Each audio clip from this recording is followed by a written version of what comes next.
Dear student, by mistake किसी का phone आ गया था बीच में, इसीलिए ये जो एएसडी वाली जो हेडिंग थी इसके कॉजेज़ के बारे में हम बात कर रहे थे।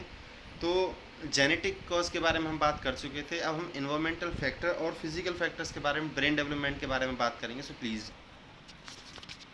जैसा कि हम बात कर रहे थे कि इन जेनेटिक के बारे में हम बात कर चुके थे कि दोनों में से किसी एक पेरेंट को या दोनों पेरेंट्स को अगर किसी को संभावना होती या पहले कभी एएसडी रहा हो तो 10% बच्चों को डाउन सिंड्रोम नामक जो ब्रेन से संबंधित एक डिसऑर्डर होता है वो होने की संभावना रहती है।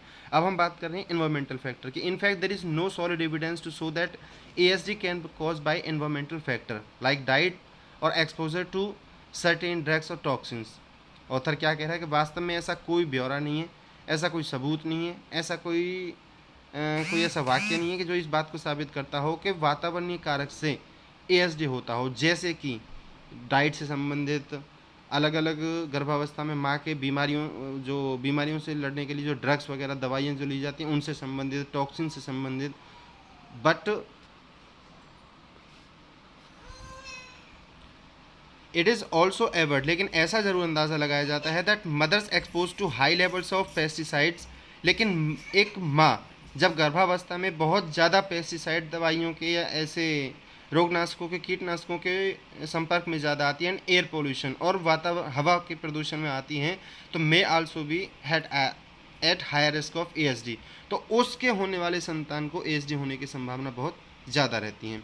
ब्रेन डेवलपमेंट के बारे में बात करेंगे। थर्ड नंबर है the brain of ASD suffering child is growing differently from other children. ASD वाले बच्चे का, जो बच्चा एएसडी से ग्रस्त है, उसका जो ब्रेन है वो दूसरे बच्चों के मुकाबले बहुत अलग तरीके से उसका विकास होता है। इन सच चिल्ड्रन, ऐसे बच्चों में brain grows at very fast rate during first 3 years and they have more cells than the requirement.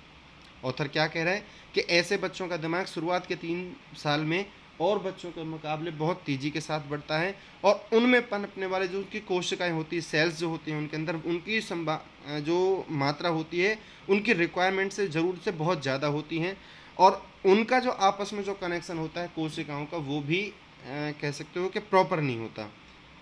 कभी सपोज उसकी हाइट बढ़ रही है, कहीं शरीर पतला हो गया, कहीं से मोटा हो गया, तो मतलब कह सकते हो कि वो कोशिकाओं जो हैं उनकी डिसबैलेंस होना, उनमें अनियमितता होना इसका मुख्य कारक हो सकता है। So guys, these are the main causes of ASD suffering in a children. Okay, please.